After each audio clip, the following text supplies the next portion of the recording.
Welcome to So I Married a Film Critic, a discussion between a professional film critic and lecturer and me, his wife of 20 years, who just likes to watch movies for fun. I'm your co-host, Julia. This is Barry the Film Critic. Hello, everyone. Tonight we decided to watch Speed.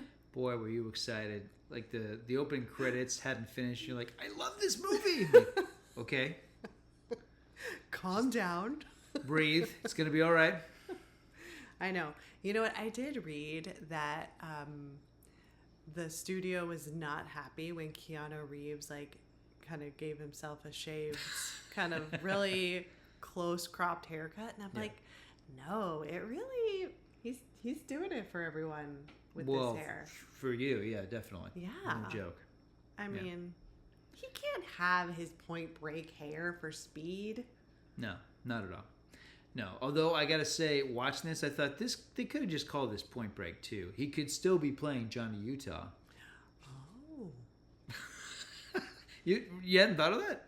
he could have. It could be the same character. He's just like, okay, after he totally blew it trying to go after Bodhi, and he kind of turned his back on it, he decided to give law enforcement another go, and he gets, instead of getting, Pappas, his wild card, sidekick played by Gary Busey, he's got, more straight and narrow Jeff Daniels, who played more by the book, even though he's still kind of a loose cannon. Like Jack is a little more serious. I mean, he's SWAT.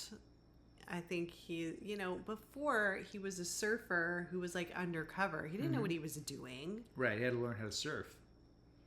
And he became a great surfer. Oh, that's true. I got that mixed up. We need to cover Point Break on this show. Okay. Clearly. All right. Yeah. Well, all right, let's talk about Speed. Yes. The drug or the movie? The movie. The movie, okay. Cool. Yeah. So in the 80s, this movie would have just been called Cocaine. So the opening of this film is just. Can I say that I've always loved the logo, the title logo? I remember Virgin. It was Suncoast. Suncoast Video. They used to sell T-shirts with movie logos on them. Yeah. And the logo for Speed, I always thought was a really cool logo. But watching it in the movie, where it's like these little CGI bubbles, silly. Already took me out of the movie. Oh wow! Yeah. You're just already not with it. But you love the music, yeah, by Mark Mancino. Oh yeah. The theme, the dun, dun, dun, dun, dun, dun, which is funny because it's almost identical to his Bad Boys theme, which is dun, dun, dun, dun, dun, dun, dun, dun, dun, dun, dun. I think Mark Mancino was like, guys, I got 3 of these. Pick one. You got the fast one. You got the kind of fast one. That's it. That's all you get. Okay. No, the Speed music is unique. It is. Yeah. Yeah, it's like a sped up version of the Bad Boys theme, but okay. Okay. Well, while the opening credits are going, we're going down on an elevator, and I read this was done with miniatures. Oh, cool. Yeah. So I don't Looks know. good. Yeah, it looks real. I thought it was kind of cool. And then we have all right. So that first opening scene is our bad guy. Yes, it's Dennis Hopper, who looks like a repairman, and somebody's like, hey man, you don't have clearance. And he takes a screwdriver and stabs him in the eye or the ear? In the, you know what? On what, when he first does it, I feel like it's his ear. And then when you see it again. Demonstrate. I think it, Yeah. But then when you see it again, it looks like it's more his eye. Yeah, So, I wasn't clear on that. Either way. Continuity is a little iffy there. Yeah, I wonder if it was a little too violent for the first scene of the movie. But yeah, no, Dennis Hopper, Yeah. Yeah. Dennis Nails Hopper, just first scene, we know we have a bad guy. Yes. I mean, this was back when he was just starting this, because the year before he was King Koopa in Super Mario Brothers. So I'm sure he was like, okay, this can't possibly be worse than Super Mario Brothers. I'll do the bus movie. And then, of course, this led to one of the all-time masterpieces, Waterworld, where he played Deacon. Which we did also cover. Yes, we did. Okay. Yep. Everything, our cinematic universe kind of all, flows together. So what is this called, then? Is this the Critic verse? Yes. I mean, it's your world because it's your show. It's So I Married a Film Critic. That's you. You're the So I Married. Sure. So, yeah. All right. Let's get back to Speed. Really making me think about this. Yeah. So anyway, we're 2 minutes into this 2-hour movie. Yeah. All right. So we have people leaving a meeting and they're getting onto an elevator, and all of a sudden a bomb goes off and the elevator starts falling, and everybody's worst nightmare on that elevator is coming true. I was puzzled because Dennis Hopper has this remote to set off the alarm, and it has all these buttons that are labeled, and one says arm. Is this for the stupid people in the audience who wonder like why he brought his remote control for his TV to work? Well, it's like arm, explode, ha ha ha. Like, yeah, all the buttons are labeled. Maybe he doesn't want to confuse himself. I think it's for the audience, like, just so you know what's happening. We're going to really dumb it down for you. Yeah, because he has another thing that tells him, like, what level he's going to be on, but what level the cops think he's on. So, you know, he's just on another level with whatever he's doing. Do you think, considering that it's like a very high-tech criminal with like he's into gadgets, he's good with the explosions, do you think that Dennis Hopper was the right choice for this character? I love Dennis Hopper. I don't think it's a bad performance. I think he's miscast in this. Oh, really? Mm-hmm. You think he's too over the top? No, I think he finds... at times, I wish he was more over the top. Uh-huh. If anything, we watch the trailer, and they show him, like, laughing maniacally. Like, I wish there was more of that in the movie. No, he plays it like he's just a pissed off... I mean, what we find out about him, he's a pissed off ex-cop. And I think he plays... Retired cop. Excuse me, retired cop. I feel like... I don't know. Christopher Walken... Christopher Walken. Okay, who else was like in that age range back then? Well, I'm trying to think. Well, I mean, look, this is that age where, you know, the bad guys are all played by Christopher Walken or Alan Rickman, you know? Al Pacino? Pacino would not have done this movie. No. Okay. I don't know. It's called Speed? No. Yeah. I don't mind him. I mean, I don't think he's a bad choice. No. I don't think it's a bad performance. I think they could have gone with a better choice. I think he makes the most of the role. It's a, yeah. Anyway, well, okay. So, okay. All right. So the elevator. Yeah, the people are stuck in the elevator. It's a bunch of really annoying character actors. who you don't care for at all. Yeah, where they say things like, "Oh, be careful what button you press. You know, we don't want this elevator to get stuck." And then the elevator gets stuck, and they're like, "What button did you press?" It's like, okay. Do you think M. Night Shyamalan saw this as like, you know what I'm going to do? I'm going to take this part of the movie and I'm going to remake it. The rest of it I don't care about. But this people stuck in an elevator, and then I'm going to terrorize them with demons. Yeah. Yes. Demon speed. That's what he did decide to do. Oh, I can call it devil? All right, I'll call it devil. Okay, so now we have LAPD officers Jack Traven and Harry Temple. In one of the greatest introductions in a movie ever, they're in a car that's flying at an angle down like Lombard Street. This isn't San Francisco. No, they're in LA. They're in LA. All right. Well, whatever street it's on, they're hitting air. It's great. It's such a cool entry into the movie. And I got to say, in Speed 2, since we're talking about the Speedyverse, or I guess it would be the Sandraverse because she's the thing. Bullock is the one that connects us to these movies. Jason Patric in Speed 2 enters that movie the same way, where it's like you see the bike kind of float into the frame. So well done, Jan de Bont. Okay. Director Jan de Bont. All right. So they are coming to disarm the bomb, try to figure this out. And I don't know. Yeah, so it's Keanu Reeves as Jack, and then Jeff Daniels is, what's the name of him? Harry, yep. And I love them together as like a duo. I love Joe Morton as their superior. This is the brother from another planet. This is Miles Dyson from T2. So yeah, you know, these actors. I mean, like this script. I mean, it was famously Die Hard in a Bus. That's how they promoted this movie at the studio level, and they got just the best actors for this. Yeah. So this whole opening scene is just about these guys trying to figure out okay, how are we going to get these people off? Because he wants $3 million. That's what our bad guy wants. Yeah, and I'm thinking, man, you are low balling, buddy. I mean, it's 1994, but like today, $30 million, man. It's a cluster of people on an elevator that you're going to have, plummeting to the ground. $30 million. I think but okay, now that we don't know this with inflation, $30 million today. Okay. We don't know that he's a retired cop, but he knows, I think he knows that $3 million is like the cap for like getting negotiations. You're probably right. It just feels, I mean, I don't know. It's like that scene in Austin Powers, like, I'll destroy the world unless you pay me $1 million. And I'm like, I feel it. I feel the same way. Like, come on, man. $3 million. It probably cost you $3 million to get all those gadgets. Yeah. Yeah. Okay, so Jack and Harry at one point, they go down to examine the bomb, and they do this like pop quiz thing. And he's like, pop quiz. There's a guy with a hostage. What do you do? And Jack's like, shoot the hostage. He's like, you can't shoot the hostage. So they're having this whole conversation about how he would save the hostage by shooting him. And they say it so much. I think, was that at one point the title of the movie? What? Keanu Reeves and Shoot the Hostage. I'd see that. You would? Mm-hmm. I mean, I would see anything with Keanu in it. Really? Well, I'm going to test that. Nice. Okay, maybe not anything. Uh-oh. What? Because he's made a lot of different kinds of movies. What did I just watch? The one with the dog.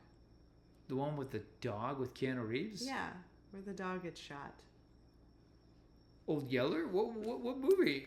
Where the dog gets shot? The Lake House? Assassin. Oh, John Wick. Yeah, John Wick. Well, which one did you see? I saw the first one. Oh, okay. Yeah, and I was like, okay. First one's good, but 2 and 4, those are the John Wick movies. Oh, okay. Yeah, that's where it really takes off. All right. Well, I guess I'll have to keep going. Got to keep going. Okay, so Jack and Harry come up with this scheme where they like hook the elevator to this cable that's connected to something else that's outside. So yeah, and so the long wire down. Yeah, it's because they're like, okay, he's gonna blow this thing. We think he's gonna blow it no matter what. I think Roger Ebert said this, and I've always appreciated, which is that the ending, the beginning of Speed would have been the ending of most mid-range 90s action movies. Like, this is the opener, and it's a great opener. And that's how I felt about T2. Like, the opening, the chase in the mall, which becomes the motorcycle chase. Most movies would be lucky to end like that, and that was the first 10 minutes of T2. Yeah. So they're getting all of the people out because the guy did blow it, but this cable's holding the elevator up, and so they get everybody out, and they're like, why did he go early? And he's like, I don't know. And he's like, I think he's in the building. And he's like, he could have blown that thing from Timbuktu. So they find him in the service elevator, or whatever the other one is. The freight elevator. Freight elevator. That's right.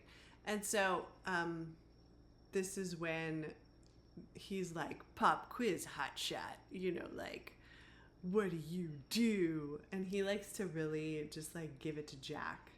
Why do you think he does that and not to Harry? He probably sees himself in Jack. You think? Yeah. Harry's a little more reasonable, whereas there's a hot-headedness to Jack. So I think he probably is like, oh yeah, this was me 20, 30 years ago. Oh, okay. Because then he does hold Harry hostage, and he's like, shoot the hostage. And so that's when he sticks his fingers up his nose. Oh yeah, he does do that. Yeah, Dennis Hopper getting all methody weird. Love it. Yeah. So Jack shoots his partner, and then Dennis Hopper leaves, and he leaves the frame for a moment, and there's a massive explosion. Yes. Knocks. It's a great. I love the shot from behind Reeves where he's flying through the air. It's really cool. And he did like 90% of his stunts. Well, there's 10% of the stunts he didn't do. I'm not impressed. Unlike in John Wick, where he does 100% of his stunts. Okay, but... Yeah, I think, I gotta say that, no, Keanu Reeves has always impressed me. But this is amazing. I mean, the amount of stuff that he does in this movie. I mean, he's clearly one of our greatest action stars. Who would have thought? I know. surprising everybody. Okay, so this next part where they get medals of honor and they're like at a bar with all of their cop friends. You were like, I love this part. Because it's the only slow part in the film. Yeah. I love it. It's the only downtime we get. It's just a brief bit of celebratory, all that bro crap. But I gotta say, like, watching it with you, I was a little confused. I'm like, how much time has gone by? Because there's the television, the television reporting of the celebratory moment where they're getting medals for what they did. And then, you got Dennis Hopper annoyed and, but like, is it a week later? Is it months later? It would have been good to establish that because, it's very quick because we go to like the explosion, they get the medals, and then they're partying. It almost feels like it's the next day, and I know it's not. I know. I think, I think Harry ends up in the hospital with his injury, so I don't think the ceremony is right away. It had to be some time passing because he's using a cane now, so presumably he had to he's... do physical therapy and stuff. Yeah, all that stuff, yeah. Okay, so I think it's been a couple weeks between the elevator and the ceremony because then... the next day, Jack is like hungover from being at the bar. Yeah. And so I think it's his day off because he's in his plain clothes. And then that's when a bus explodes. It feels like, because the movie's basically 3 action sequences. That's really all it is. It's 3 action sequences. And the second part of the film, it just feels like it feels like a completely different movie. When Keanu Reeves walks into the bar, he walks out, and that's when the bus explodes, which is so extraordinary. You mean the coffee shop? Coffee shop, sorry. Oh, okay. Coffee shop. Bar, coffee shop, same thing. Oh, yeah. So he runs over to the bus to see if the bus driver could be saved. He isn't. I love this because no music. Mm-hmm. No offense, Mark Mancina, but some of the best parts of this movie have no music. It's just the sound effects. Yeah. Which I believe this movie won the Oscar for sound. So... phone rings, payphone, because it's 1994, runs over to the payphone, and it's Dennis Hopper basically giving us some very important exposition that we gotta follow for the rest of the movie. And I gotta say, like, I love the way this is shot. Clearly this is a movie made by a former cinematographer. When Dennis Hopper is laying down the rules to Keanu Reeves, he's in his car, and there's the reflection of palm trees over the windshield, and it makes it gives like this splintery, almost a spider web kind of effect. It's a really cool visual. So he lays down the law, which is that there's a bus. Bomb on a bus. Bomb on a bus. It can't, once it's going to be activated, it can't go under 50 miles an hour or it's going to explode. Yeah. And I love it when Keanu Reeves is like, you're going to tell me what it is? Yeah. And Hopper's like, yeah, sure, I'll tell you what it is. So go get it. Okay, so the bus is the 25-25 bus, and 25 plus 25 is 50 miles an hour. I think that, that's what they planned. Yeah. Interesting. It would have been a very different movie if it was the 10-10 bus. It's like, you could run into that bus and climb through the window. So then we cut to Sandra Bullock running after... the 25-25 bus. And it's like, oh man, that's so cool. She almost missed it. She almost wasn't in the story. Exactly. So she gets on the bus. Apparently, her driver's license has been suspended for speeding. If you're all up on the Speedyverse, which I suspect you all are, in Speed 2, she tries to get her driver's license. And wackiness ensues. Wow. Because that's the part of that movie that everyone remembers. You know about Speed 2 way too much. I've seen Speed 2 a lot. I know. I don't know why. And I have my dear friend Aaron, who's a movie critic, is part of the Hawaii Film Critics Society.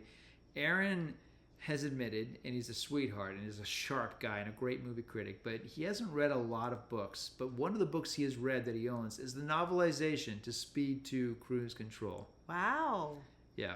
I don't know if So if you're the person who wrote that novel, congratulations. Tell everyone that. He's a huge fan of both of these movies. You just outed him. That's okay. He's read other books. Oh, okay. All right.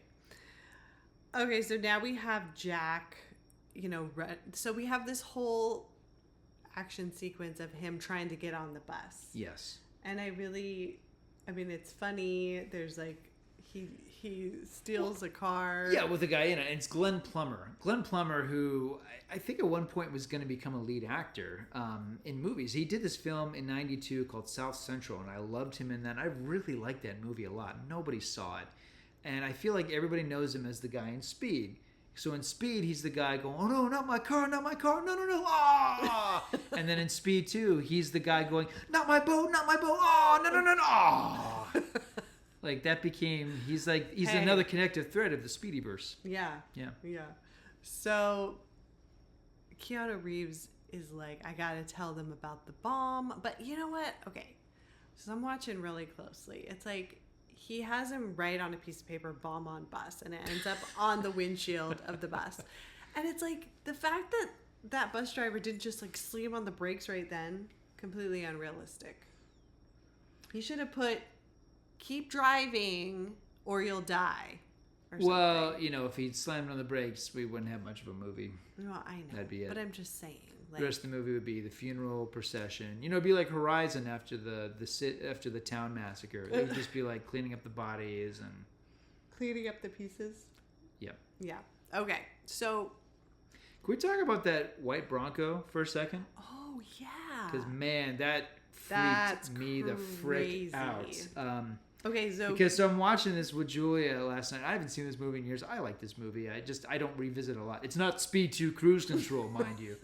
So we're watching it, and I'm going, white Bronco. I'm like, L.A. white Bronco. Like, yeah, that rings a bell. Keanu Reeves drives a white Bronco. Yeah, and there's a tracking shot of him on the freeway with the camera looking down. Yeah, and I'm going, wait a second, when did that OJ thing happen? I had to look it up. So like Speed came out June 10th, and OJ Simpson in his hopefully you all know that story because we're not going to retell that tale. But OJ Simpson's his infamous and very world famous chase scene in his white Bronco that occurred on June 17th, 7 days after this movie came out. 7 days after it came out. What? Like, and I should, you figured I would have come across this information before. I never have. So it kind of freaked me out. I'm like, wait a second, is this a tribute or did OJ see this movie? No, it's just this weird coincidence. Isn't that weird? Yeah, I mean, never thought of that before. Then to look it up, it's like, oh man, that's Speed came first, man. Yeah, almost like a week apart. Maybe it's like proof that the Matrix is real. I suspect there's a lot of people, especially people who are in tune in the internet, who completely agree with you right now. And Keanu Reeves' connective thread. There's such a connective thread. I mean, look, a couple days ago we watched him in Parenthood. It's and I love him in that, but it's amazing he's even in that movie. I mean, his career, which we'll get into, I think, at length some other time. I mean, it's pretty bananas. Okay, let me just throw this out really quick. So I have it on the shelf over there. I just borrowed it from my library. So and it's on Canopy if you want to watch it. Do you know the movie that he did the same year as Speed came out the same year? Little Buddha. He plays Buddha. He plays Siddhartha. It's this epic movie by Bertolucci. Wow. I mean, it's crazy the stuff that he did. And then the year after Speed, he's in Johnny Mnemonic and A Walk in the Clouds. Like crazy stuff. I just watched A Walk in the Clouds not that long ago.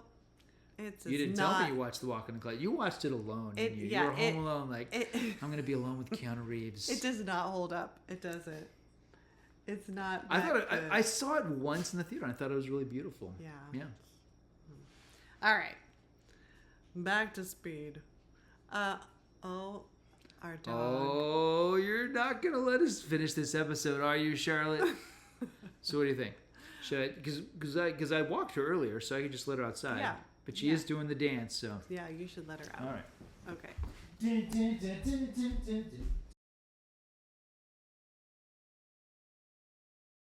I may edit it out, but I was just talking about Keanu Reeves' gym schedule before the movie. The important production value. Yeah. That's right. Yeah. Okay, so after the Bronco chase scene, and then the one in Speed, not the one with OJ Simpson. Right.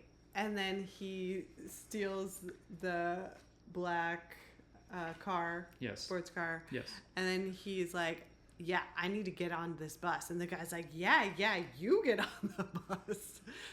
The part where he jumps onto the bus and then the guy goes out of control and he hits all those garbage cans on the freeway. Yeah. I don't know about you, but I didn't know that those were full of water until this movie. And I gotta say, like, I love the movie shows us this not only once but twice. Yes. What happens when a car smashes into that at a fast speed, and it's just this explosion of water. It's so satisfying. I kind of want to try it. I feel like that would be a bad idea. I don't know. It looks fun. It looks really cool. Fun. Yep. Okay, so now he's on the bus, and Sandra Bullock is like, you're a crazy person. Like, you're freaking everybody out. And he doesn't want to tell everyone what's going on, but eventually he has to because there's another guy on the bus who thinks he's after him. There's a lot of guys in the bus. Let's talk about Alan Ruck in this movie. Alan Ruck playing cinema's most annoying tourist. He's still playing Cameron Fry. Ruck is a good actor. I'm not criticizing. He's a really good actor. But this is Cameron after he crashed his father's car. Ferris Bueller and Simone have moved away to Beverly Hills where they're happy. They don't talk to Cameron anymore. So Cameron's like leaving his suburb in Chicago for the first time. He's on a trip. I'm going to go to LA. And he's got a stack of like star, like, you know, like tourist books with him. I mean, insufferable. He's, you know, I don't know. Like, I see continuity between this movie and Ferris Bueller. This is like Cameron Fry's day off. It really is. Yeah, that's true. And Sandra Bullock is like sitting in front of him and he's trying to like flirt with her. And she improvised the gum thing. Oh, did she? Yeah, where she's like, I got gum on my seat. Gum. You sure it's just not an outtake that she blew? Like, keep it. It's speed. No, I mean that. Well, maybe it was, but anyways, so she moved seats. Okay. Yeah. So, any other characters that you? Well, there's the Sparkle Motion lady from Donnie Darko. That's a wonderful character actress. She's done so many movies. I love her, and she's great in this. She's the one who eats it. Oh yeah. She's a great actress. Yeah. But otherwise, it's all actors I've recognized from little. They're all like day players from other movies, but they all, they all make distinct impressions. I gotta say, there's so much more endearing than anybody in an elevator. Oh, totally. When that elevator almost cuts that lady in half, I'm just like, oh, come on, oh. Yeah, because then she's like, my shoe. I'm like, you almost died. So what are you talking those about? elevator people are so irritating. I mean, I shouldn't be rooting for the elevator, but I was. Not even for Dennis Hopper, but I was rooting for the elevator. Okay, so the freight elevator. So now that we're on the bus, you're rooting for the people. Yeah, I'm not rooting for the bus. Okay. Yeah. Okay. I'm rooting for the victims. Yeah, because you're right. Because it's funny how this I always use the word kerfuffle. That's not the. Well, a kerfuffle occurs. It's like the people in the elevator are like these business high class people. And the people on the bus are like probably lower working class people. Yeah. Do you think this movie has something to say about that? Maybe. Especially because they make a point about our villain being someone who got screwed over by the system that he worked very hard for. So it's about... I think this movie is very pro... Does Speed have anything to say at all about the working class? Yeah, I think it's very pro working class and it's kind of against these like yuppies. Yeah. So Alan Ruck is the true villain of this film. That's what you're saying. No, I think the people in the elevator. The guys who's like, airport, I already saw that. Yeah. I know. Can we go somewhere interesting and drive by at 50 miles an hour? Yeah. Okay, so the guy who thinks that Jack Keanu is after him. Got on this bus for him. Yeah. Yeah. I mean, he ends up pulling his gun on him. And I do like how Jack is just like, I'm not here for you, man. Yeah. Whatever you did, I'm sure you're sorry. And it's over. And it's like... To Reeves' credit, I mean, he is playing all of this completely straight. Like, it's a really good performance because, like... Yeah. He's very baby-faced and beautiful because he's Keanu Reeves, but at the same... You don't need to agree with that. You're right. Yeah. That's right, honey. But like he's commanding in this, which is surprising. I mean, he was that way in Point Break, but I mean, This is the Keanu Reeves show, and he's really good in this. I mean, there were other films that came out this decade where he doesn't quite hold his own. The most infamous one, and it's one of my favorite movies, is Dracula. He's got these scenes with Gary Oldman where Oldman is extraordinary and Reeves just doesn't quite register. Plus, he has these lines where it's like, "Is the castle far?" You know, no, don't give that line to Keanu Reeves. Yeah. In this movie, on the other hand, like he is holding his own really well, which is cool because, I mean, I love Point Break and I really enjoy his performance in that movie. But for me, what's mesmerizing in that movie is Patrick Swayze and Swayze's Swayze hair, whereas in this movie, Reeves sans hair is holding his own really well. So yeah, like I like this scene because it's like, yeah, he's doing the protocol. It's like, this is what you were taught, you know, like just be like really cool and just look him in the eye, make eye contact and be like sympathetic. Hey man, know you're having a bad day, just put the gun down. Yeah. Yeah. And then another passenger like tries to get control, and our driver gets shot. This is great. I mean, I like it. It's good storytelling. It's like, okay, like how are we gonna get rid of the driver? How are we gonna up the stakes? And this is how Sandra Bullock takes the wheel of the bus. It's good stuff. Yeah. So I feel like that's realistic. Like it feels real that could happen. You know. So she ends up driving the bus, and I love that he like keeps calling her ma'am. Yeah. Like, can you handle this bus, ma'am? And she's like, yeah. She's like so confident. She does pretty well for someone without a license because, I mean, there's a movie with Adam Driver called Patterson where he's a professional bus driver. And, I mean, I certainly am intimidated whenever I see them cranking those gears. Obviously, there's a lot more to it than just like, you know.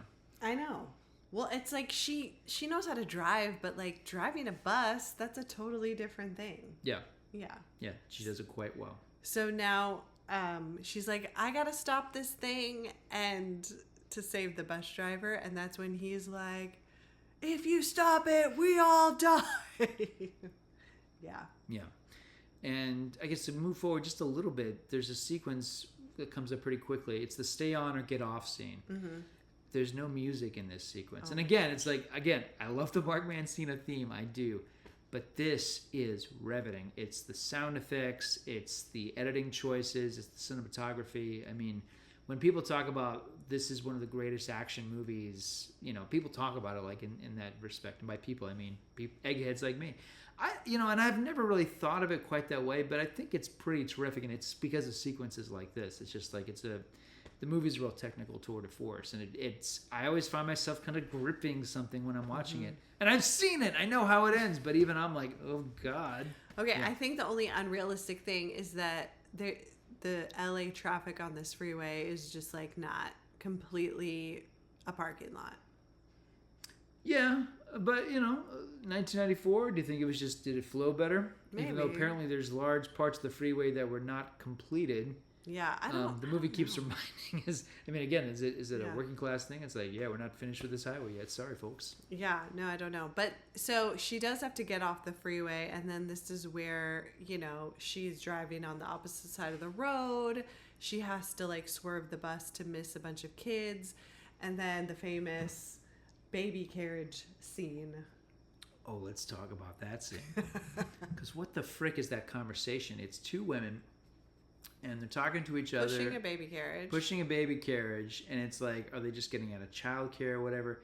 And we learn, I mean, is the conversation actually like, I think I'm going to save the environment. You are saving the environment, honey, because those cans are going to be recycled and we're going to be using those cans later on, but in a recycled form. You are a hero. You are a gosh darn hero.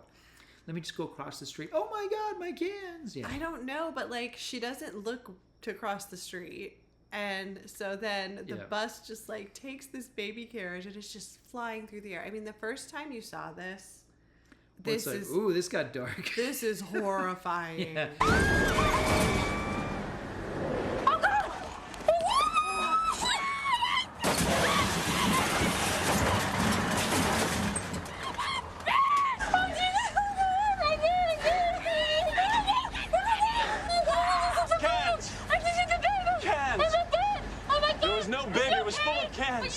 Yes. Are you sure? Will the film recover from this moment? Yeah, they turn into a punchline. Yeah, which I think is hilarious. Cans. It's just cans. Yeah, the line is cans, cans. It was full of cans. Yeah. But I wonder, was there an earlier cut? They're like, okay, we're gonna have Sandy and Keanu back in the bus. We're gonna establish that she didn't kill the baby. Yeah. Because the test audience gave up. Yeah. I kind of wonder if that used to be. Well, I love her response because she's just like beside herself. Yeah. A baby. Oh my gosh! It just like hit a baby, but then thank God she didn't. I think that it would have ruined the whole. But how many people does she actually kill on that day, though? I mean, come on. I think. Oh. So glad you didn't kill that baby, but it's okay. Don't worry about the other 50 people on the highway. I think they said it was like 14 total. Oh, I think that's a conservative estimate, don't you think? I don't know. That was like. I mean, we could do a kill count the next time we watch this movie. But seriously, I mean, Sandra Bullock is a messenger of death with this bus. There's so many people that eat it in this movie, and the people, but it's like a Michael Bay movie. It's like, oh, that's cool. That car just exploded. Yeah. There were people in that car. They're dead. Well, that's true. Yeah. But it's like, the Meg movies with the little white dog. Yeah. You can't have the shark eat the dog. Yes, that would be bad. You can't have the bus like run over a baby. Yeah, I'm in agreement. Yeah. It's just I don't want that either. It just makes people feel bad. Yeah, and it'll take you out of the movie if suddenly something that's popcorn escapism suddenly. That's one of the reasons I hate the new Twister movie, because there's these scenes of the aftermath. These long scenes where like cameras panning around, all these people like lost their homes, there's rubble everywhere. But then they cut to like, all right, let's go chase another tornado. Yeehaw! It's like, what are we doing? The original movie, it's like nobody ever got hurt except for the dad in the opening scene. Otherwise, it's like, yeehaw, it's fun. But in Twisters with an S, it's like, let's talk about the tragedy of it. Let's talk about the loss. And let's go into another tornado scene. And what are you doing, man? Yeah. All right. Well, wow. We are talking about a lot of... No, it's related. Jan de Bont did Twister after this. Ooh, see? You connected it. It all comes together. Okay, so while she's driving, the cops are trying to clear roads and freeways, and so they're like, hey, you got to get onto this freeway and smooth sailing. Yes. And we keep cutting back to Dennis Hopper, and it's funny because there's all these clues, and they really jumped out at me because he's like, where's this conversation taking place? Dennis Hopper's got multiple TVs set up. He's watching a game, but he's also watching the surveillance footage inside of the bus. Well, but we don't know that till later. Okay. But there's signs that are on the side that say magazines. It's like, is he at a store that closed? And at one point in the background, you see this weird, naked, bald mannequin. It's like, what is going on in there? Well, I mean... There's some scenes in this movie I'm glad are not there. Let me just put it that way. Maybe he, after he retired and, lost his hand and he retired. He's a wig maker? I think he just, woohoo, lost his It's mind. Just me and Henrietta here. Yeah. Yeah, he just kind of went a little crazy. I think that's a fair assessment. So he tells Jack, he's like, no one gets off the bus or I blow this thing. Yeah. And so he thinks it's because of the news helicopters, Right. And so when they finally get on the freeway, there's less choppers, I guess, following them. But then they tell, Norwood, he's one of the chief's main guys. He's like, there's a gap in the freeway up ahead, and he's like, how big? And he's like, 50 feet. And I love the chief takes out his map. He's like, it's finished on the map. So yeah, that's a nice moment. There's a lot of really great moments of levity, some good moments of humor to even out. Is this after Keanu Reeves gets under the bus or before? What comes first? I think he goes. We just saw this movie. He goes under the bus first. Okay, yeah, I love that because there's a part where Reeves is looking at the bomb, and he tells his boss, he's like, "Mac, we're boned." I love that line. Just had to quote that. Yeah, I know. And the guy Cameron, who you don't like, he's like, "Uh-oh, this is very bad. Right. He censors it. Yeah. And then there's one line I've always hated, and that's where Keanu Reeves is asking for help from the people on the bus. At one point, he turns to one of the guys on the bus and goes, "Gigantor, help us out!" Gigantor. No, man, you don't do that. I know. He's Hey, calling... Four Eyes, help us out! He's calling Sandra Bullock ma'am. Hey, Mouth Guard, help us out! No, man. Remember, you're polite. I know it's LA, but you're nice to the people who are terrified that they're going to blow up any minute. I know. Yeah, because he keeps calling Sandra Bullock ma'am. Ma'am. And then... Ma'am, George, Paul, Gigantor, Phil. Yeah. I don't know if Keanu Reeves is like, just let's try this. Let's try this. Yeah. It's humor. And then, our Dennis Hopper calls her a wildcat behind the wheel. Right. And that ends up being a clue. Yes. Did you know he could see inside the bus before we... No, I assumed it was, the news footage because the movie clearly shows us that. I didn't think it was the... Yeah. Closed circuit TV. Mm-hmm. I know. So when he realizes that's... You figure, though, that he would listen to what they're saying in the bus, too, though. That feels like... I mean, it's very neat the way they establish why he's not listening to them. But at the same time, I mean, if you want to hear people terrified and you really want to make them suffer, wouldn't you want to hear what's going on? Well, maybe he didn't have the technology to do that. I disagree. I think he has all the technology to do it, but they're like, if he listens, we don't have a movie. Yeah, if he listens, we can't trick him. He'll know too much. Right? Yeah, exactly. Yeah. Okay, so let's talk about this jumping of the gap. Right, where they decide instead of letting the bus just plummet to its death, let's get it up to 70 miles an hour and just jump this big gap in the road. Right. And as many have noted, there's a great shot where you see it in the distance, but I think it's special effects. Where they have these birds fly through the gap. It is special effects. It looks great. And it established. I mean, it's just a good job of like, okay, like this is the danger. Yeah. Now, whereas to talk about the Speedyverse, Speed 2 does a very poor job establishing the danger because there's really few things in life that are more intimidating than an out of control cruise ship. Because they have these like exterior shots like, how fast is it going, really? It's going just jump 20 off. knots. And I think like they established like if you jump off the ship, you'll get sucked in the propeller, but still it's like how, I don't know. That was one of those things like, like, okay, we could do Speed 2 like in a hot air balloon or Speed 2 on a gondola. Cruise ship, we'll do a cruise ship.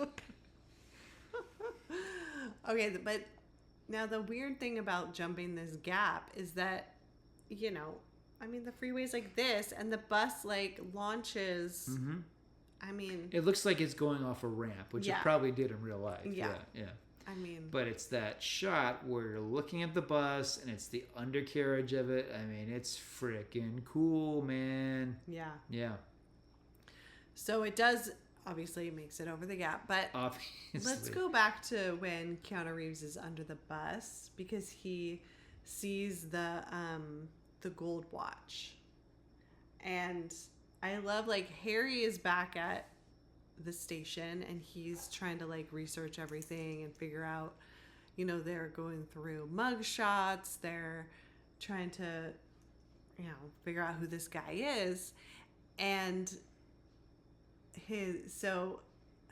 what am I trying to say? He's like, this guy knows every trigger, he knows how, he's like, she's like, his other gal in the office is like, he's an encyclopedia of bombs, he knows every one. And I just like how they put together like the dialogue to make him realize, oh my gosh, it's someone who's a retired cop. I agree. It's nice and clean because on the one hand, it's this weird thing like, again, like it's more fun if it's like they discover like, oh, that's the guy, as opposed to, after, you figured like months ago they would have established who this guy is, but whatever. It's more fun this way if it's a mystery. Mm-hmm. But the movie doesn't make it messy. It's like, let's bring in a list of suspects. Let's not have them, walk into the room where we got to like find out which one of them. No, it's like it's a bit of detective work, and it's well done. It gives Jeff Daniels something to do. Yeah, because I mean, otherwise, he's not on the bus. He's just sitting there on the set reading his Dumb and Dumber script, going like, this is either going to be career suicide or this is going to take me to the top. Which it did. Yeah. Okay, so after the bus jumps the gap, they go to LAX and they're just like circling the runway, staying above 50 miles an hour. And Cameron is like, I've already seen the airport.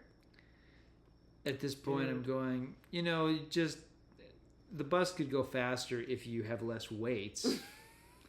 Like 120 pounds, just push him out the door. Yeah. Oh, we didn't talk about the gal that they got the bus driver off. And then that older lady, she tries to get off and Sparkle Motion yeah. eats it, yes. Yeah, because he sets off like a little bomb. It's like, how many bombs are actually on this bus?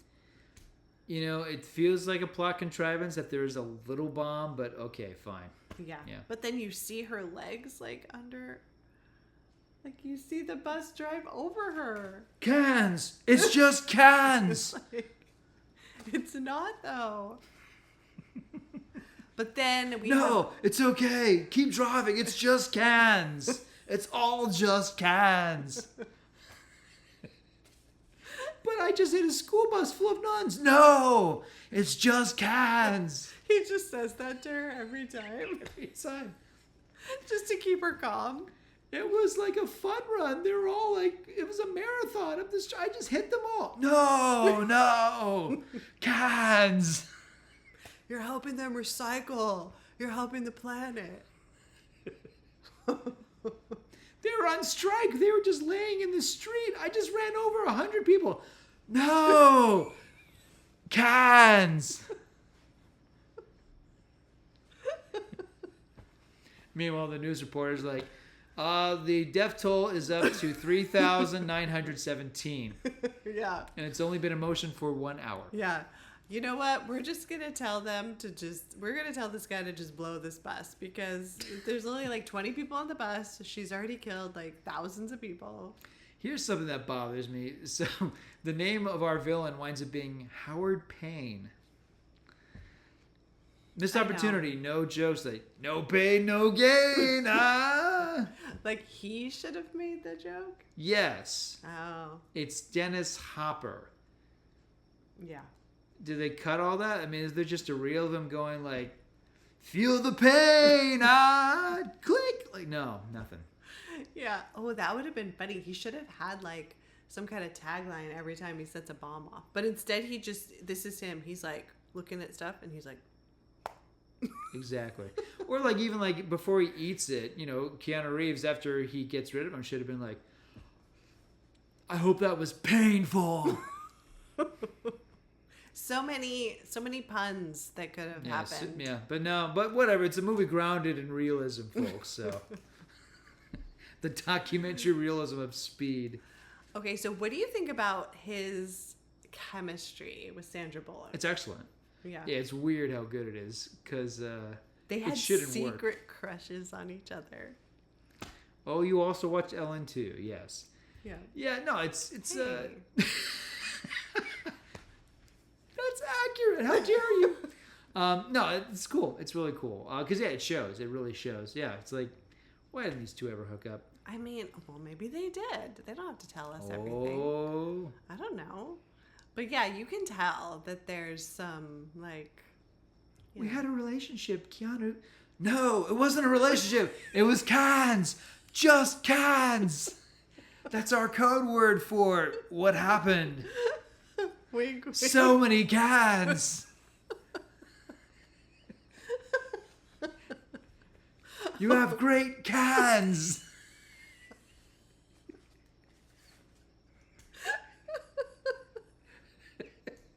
Oh no. She calls him like sorry, I let the cat out of the bag. Went on Ellen, talked about how we used to have a crush. We had a crush on each other in the 90s. You mean you talked about cans? Oh my gosh. Wow. So here's a line in the movie. The famous line is, relationships that start under intense circumstances you can't talk never about that last. yet. Yes, I can. She throws it out. Not yet. Am I that? I'm moving that ahead. Oh, I'm sorry. Let's stick to the narrative. So then what happens? What happens next? Pray tell. Okay. Well, he gets off the bus. Yes, that's right. And then, so now he's going under to try to disarm it. And this is crazy. This stunt. It's great. Looks good. You know, and you just see like Sandra Bullock like looking down at him, and then anyways, part of the tire gets messed up, and so, you know, he ends up having to like hold on to the bottom of the bus, and then he like stabs the gas tank. I mean, right, with a screwdriver. Yeah. Yeah, it's very Indiana Jones. It looks great. It's well done. Yeah. And so then he gets back up there, and Gigantor helps him back into the bus. And he's like, we're going to need a gas tank to follow us. It's like, dude, how did this happen? Yeah. I got angry at the bus, so I stabbed it. I know. Yeah, I mean, it's probably one more bit of peril than the movie needs, but, you know, it's suspenseful because now is another reason why the bus could slow to fit. All that stuff, whenever they cut to the speedometer slowing down, I'm always like, oh, God. Again, like, you know, bottom line, you know, however you feel about the plot, and obviously there's things about the plot that I think are so silly, but, like, this movie freaking works. It's a technical, it's a technical tour de force. The sound effects, the editing, the cinematography. Maybe not every performance is top notch. Maybe not every line is top notch. Something you pointed out to me last night is one of the ghost writers in this film. What? Joss Whedon. Oh, yeah. Yes. Yeah. Because as I pointed out to you, like one of my favorite bits that I like to throw out is that Joss Whedon apparently ghost wrote a lot of Toy Story because apparently Woody in the first cut of Toy Story was a bit of a dick. Nobody liked Woody. They were rooting for Buzz Lightyear, so they got Joss Whedon, and they're like, no, it should be a buddy comedy. It shouldn't be about how the adorable talking cowboy played by Tom Hanks is loathsome. You know, so it made it better that way. You know, Whedon was a script doctor for a while, and there's some movies that he's credited for, but like, yeah, like that's one of the big ones. He does good dialogue, I think. Of course, yeah, that's Firefly. You know, yeah. Oh, I love Firefly. Great stuff. Okay, so now this is where like Keanu Reeves is just like, how is he like one step ahead every time? Yeah. And he notices her sweatshirt has like an Arizona Wildcat on it, and he's like, they have a pretty good team, right? She's like, yeah. And he's like, the Wildcats? And she's like, yeah. And he's like, he can see you. I'm like, yeah, but then we see the surveillance footage. I don't know. I mean, he had to really be checking her out, which I get because it's Sandra Bullock. But like, so I don't know. It's black and white surveillance footage. He was able to see that little symbol. I know. Yeah. No. It's one thing if she's wearing like a giant jersey, you know, like what some people do. And that's not the case at all. That would be like, I mean, it was like, hey, that little tattoo you have in your neck, what's it say? Yeah. Yeah. You're right. Like, it's a gray sweatshirt with a gray symbol on it that she wears for the first 10 minutes of driving. And this is black and white surveillance footage. There's a lot of people getting on that bus. It's a reach, but it's cool. You know, you gotta connect the dots somehow, and that's how the film does it. Yeah. So then they're able to somehow to get the footage and loop it and have it like transmitted back to Howard. I mean that all seemed pretty seamless. It's a pretty easy case to solve, really, when you get down. If it weren't for that stupid bus with the 50 miles, otherwise this is one of the easiest, like, such an easy problem. This case kind of solves itself. Yeah. I know. They just good thing those news vans were out there, just like hanging out. Yeah. I always thought that was like, wow, that was easy. Yeah.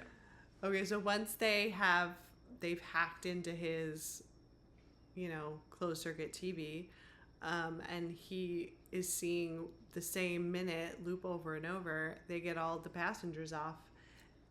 And that's a weird one too, because he thinks to look at the footage and he sees like how a box the lady is holding on vanishes. Oh in no! One of the I guess cuts, she was like had a purse on her lap, and then she must have moved the purse. Again, it's like, I understand, like, you go to screenplay school, this is what you do. You set up a gag and you deliver. Like, I get it. Like, it's very, like, you know. But it's also like a joke where the punchline is like, all right, I guess that's funny. Well, it's not supposed to be funny. No, but I'm just talking about like Oh. just it's like it's set up payoff. That's Yeah. what So, Okay, but so I'm with you. Like, it's a little, it's very tidy. yes. Yeah.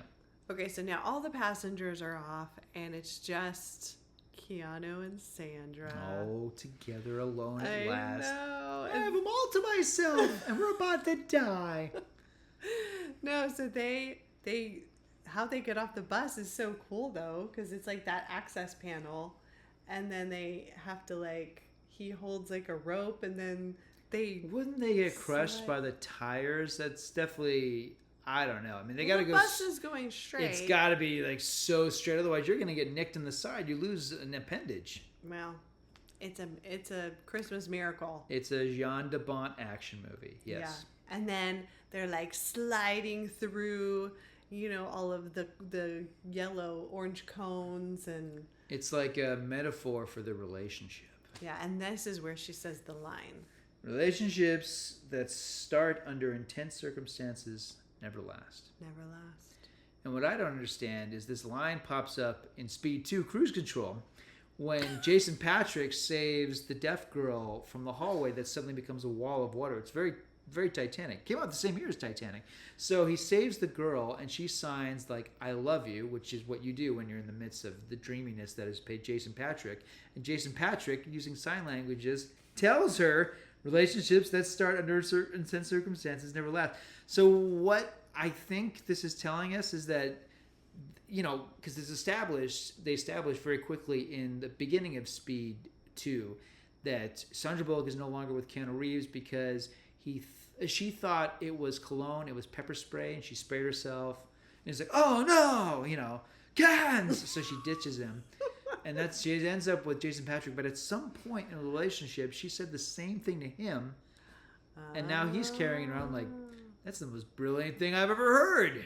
Interesting. And he decides to tell this little girl this after she's like, I love you. And he's like, sorry, we can't be in a relationship. For one thing, you're like 11. But there's a few things wrong with Speed 2 Cruise Control. Okay. So we think the movie is wrapping up at this point because the bus has crashed into an airplane which explodes. And as I told you, like, okay, again, Sandra Bullock, the angel of death for this movie. Annie, right? Annie. Yeah, Annie is, Annie makes the Terminator look like a softie. She's just killing people left and right. But it looks like the movie is over. And to the film's credit, it transitions to yet another gigantic sequence. Yeah. Really well. Because, I mean, honestly, like, if you break the movie up into 3 action sequences, it feels like 3 different movies. Obviously, you wouldn't know who the characters are, but you can watch it that way because it feels like this movie is just in motion. As I said, other than the celebratory nonsense where they're drunk and, I'm going to go have sex with my wife, Like, other than that, the movie is just like, it lives up to its title. Speed. Okay, so Shoot the hostage. Keanu Reeves and shoot the hostage. right.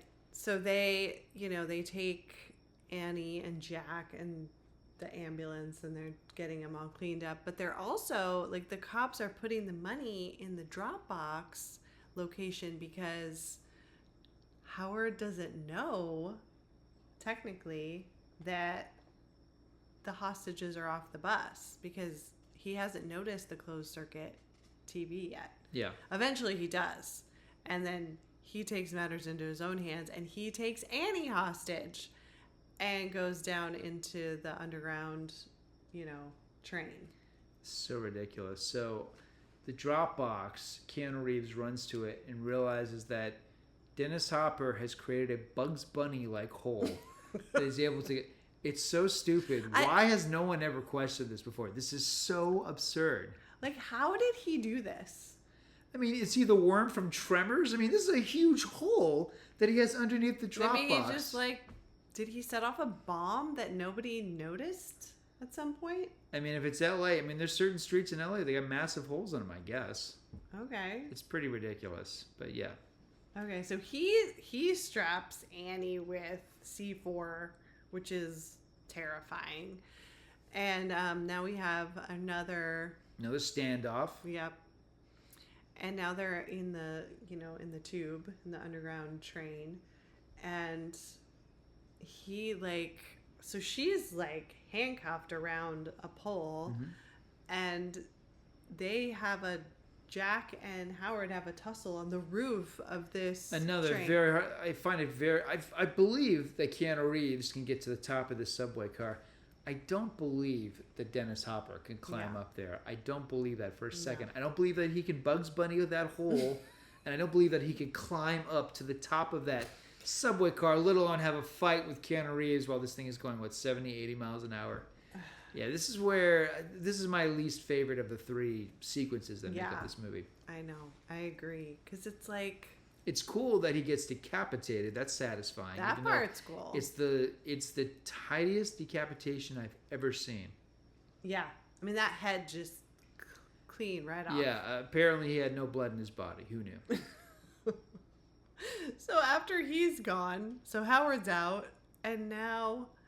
This part, though, doesn't make any sense. Okay, so Annie is stuck around the pole because Jack doesn't have the key to her handcuffs. And so they're like, the track isn't finished. Just like, okay. And he's like, I'm going to speed it up. Okay. Is that the one instance where the movie uses the title and the dialogue? I think it might be. I don't know. Maybe. So he gets this train going super fast, and him and Annie are having this moment of like, she has her arms around him, and she's like, "You softie." Yeah, that's when I'm like, "Oh, I know." So nice. Because she tries to convince him to get off the train, right? And he stays with her, which is really sweet. Okay, so when you see the train, like, honestly, it could have just like gotten to the end of the track and just like stopped. But because of his idea to keep it going, the scene overextends itself. It just keeps going and going. Yeah, whereas if they just let it, if he slowed it down, it probably would have just petered out. Exactly. Like it doesn't. And instead, make any sense. it basically breaks into the upper deck. Yeah. Into the street. Yeah. And turns on its side. Exactly, and then they end up like she gets like free from the pole, and they're she's like, you didn't leave me. After all that, she's like, I'm pregnant. And so then he repeats the line to her, and she's like, well, I guess we're just gonna have to base it on sex then. And he's like, okay.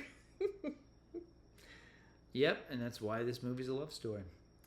Speed. So better love story, Speed or The Lake House? Oh, that's a tough one for you, isn't it? Oh, man. Honestly, I enjoyed Speed more because I recently watched The Lake House, and it's just not, I don't know. I'm with you. I don't enjoy The Lake House. I don't like that movie. No. The magical mailbox movie? No. Where they're like in different dimensions and like, come on. No. When you're a big movie star, you have a lot of options, and sometimes you just make the wrong choice. Mm-hmm. There's some good moments. There's a scene in the movie where the two of them actually have a conversation. That's good. That's a good scene, actually. Yeah. It's like that's the best scene in The Lake House. I don't, it's like, I think they obviously need to make another vehicle together. And by the way, they're talking about Speed 3 as we speak. Oh, your head just exploded. Totally down. Wow. Totally down for that. I can feel the heat coming but off if of you right now. It has to be Annie and Jack. I don't want Jason Patrick in this. You gotta have Jason Patrick, because that way it's a triangle. A love triangle? Yeah, because she's with Jason Patrick, but then what? Okay, well, first of all, what's the scenario? Is it okay? Let's make it a space shuttle. Let's go crazy. So it's a space shuttle, and it's careening down to Earth. And are they all astronauts now? They're rich tourists. Okay, all right. Forget the. Okay, what's a good angle then? Well, I don't know. Okay. What's something that can go really, really fast, and it's going to explode if it, okay, come on. Like a bullet train, but like better. No, they already did bullet train. You can't do that. Okay. All right, let's just say a gondola. So it's like it takes place in Canada, and it's during winter season, skiing season. They're all in a gondola together, and it turns out it's Dennis Hopper's son. Okay, but gondolas like come to an end because they're on a track. Played by... Who's creepy? It's a creepy actor. Dennis Hopper's son? Yeah. Who'd be a good person to play Dennis Hopper's son? Channing Tatum. So Channing Tatum's the evil son. And so the three of them are in a gondola. It's like, no, we have to go faster. So like it's Jason Patrick and Keanu Reeves trying to like get control of the gondola. And Annie's like, you always do this. And Keanu Reeves is like, that was a long time ago, but I still love you, Annie. So it's like they're trying to... This sounds so terrible. I think it's kind of writing itself, actually. We're going to have to workshop it. Yeah. So it's Speed 3. Why couldn't they be in... Why couldn't they be in like a van? Okay. And they're going... Speed in a van. And they're going like... The first one was a bus. On some kind of road trip. A van. Yeah. Well, then it has or to be... a motorhome. All right. Well, is the van at least... is it at least like in the Swiss Alps or there's ice on the side of the mountain? I don't know. Okay. It could be Annie and Jason Patrick in like a motorhome. And they get stopped by a Canadian mountie and it's Jack. No. Okay. They're going on like some kind of... what's going on with you guys? What's this all about? There's some kind of camping trip, okay? And they don't realize that the bad guy, Channing Tatum, armed the motorhome, okay? And so then Jack finds out because Channing Tatum is like, guess what? I'm back. And he's like, what? And so he tells him where it is. Yeah, Channing Tatum's like, pop quiz, hotshot. Yeah. My dad liked to say that. Yeah. And so he gets on a motorcycle and then he speeds up to the motorhome and like jumps on it. And Jason Patrick is like, what the hell? And Annie's like, oh my gosh, what is going on? And so then, it's the three of them on this motorhome. Wow. We did a space shuttle, a gondola, and a motorhome. Thank God we're not writing movies. I think my idea is better than the two you came up with. I think the gondola still works, and I think a space shuttle would be fun. No way. No. Well, you know what? It could be worse because there's been some Speed ripoffs, and maybe the most adorable one is Speed on an ice cream truck. That's called Chill Factor. That's a real movie with Cuba Gooding Jr. and Skeet Ulrich. Chill Factor. There's a bomb, like the ice. Yeah, it's like it's in the ice cream truck, and if the ice cream thaws out, the bomb is going to go off. So they got to keep the ice cream truck at a certain temperature. I'm not making this up. This is a real movie. Chill Factor. Rent it tonight. Chill Factor. Don't go below 33.3 degrees. Or don't go. This Haagen-Dazs is getting warm. Drive faster. This Mr. Frosty goes, we all go. Yeah, that's... Wow. It's a real movie. Yeah. Someone made that movie. So like, what's something Speed needed? Ice cream. Ice cream. Yeah. So right. Speed. So two things I want to say about Speed. Okay. Sandra Bullock's performance is excellent. Like looking at it, after all these years, like, man, she's really wonderful in this movie. Not wonderful is the end credit song performed by Billy Idol. He was so mad. He's like, if this is Billy Idol, I'm gonna be so angry. Because the end credits start and it's the song like, Speed, I've got the need to bleed. Can you feed it? Speed. It's terrible, and I'm like, that sounds like Billy Idol. Please don't be Billy Idol, because Billy Idol, remember, Cradle of Love. The end, that's like the song from The Adventures of Ford Fairlane. That's like one of the great summer movie songs. Maybe not one of the great summer movies, but Cradle of Love by Billy Idol is awesome. So, this is, I get why they'd want him to be on a soundtrack of another movie, but yeah, the song Speed by Billy Idol, and they even credit him as the writer too. I'm like, oh no. Watching the end credits, that was so depressing. He was so disappointed. Oh man, just like, took the buzz that that movie gave me, just gone. God. Okay. Were there any other final thoughts? I think I think Speed 1 and 2 don't really work together as a double feature because Speed 2 is not very fast. It takes a long time to get to its action. That's the thing. Like, it opens up with this motorcycle chase that doesn't really make any sense, and like the bad guys dropping boxes that are empty to stop Paige and Patrick on a motorcycle. So Patrick's just like, oh, get this like empty cardboard box out of my way. And are there any cans in it? No cans, just cardboard. Because you got to recycle. It's it's a theme. So Speed 2, like once they get on the boat, they're getting a tan. There's like they go to a buffet. There's the weird leeches. Yes, Willem Dafoe has an iron deficiency, so he has to get into a tub full of leeches, and like there's no action for like an hour into the movie. Like it really takes its time, because like if Speed 1 is like the Towering Inferno, then Speed 2 is supposed to be like Poseidon Adventure, but like even the Poseidon Adventure got going after a little while. But yeah, Speed 2, like there's a long scene where they're like slow dancing, I think to like UB40. Oh yeah. Yeah, like it's crazy. The last time I saw Speed 2, I'm like, wow, I forgot how this movie really doesn't deserve to be called Speed.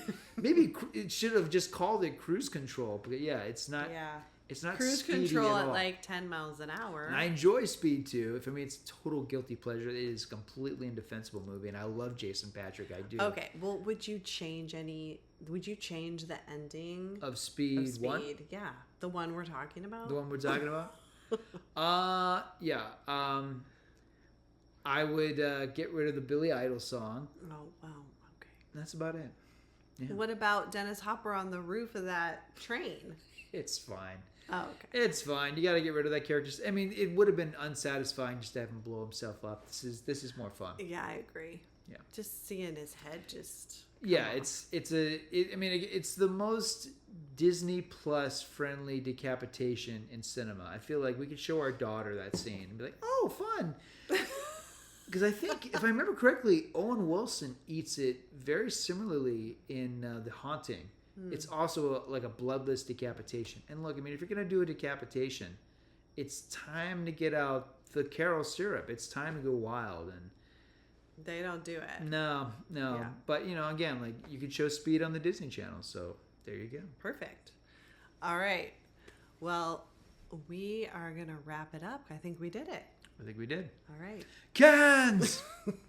That concludes our discussion of Speed.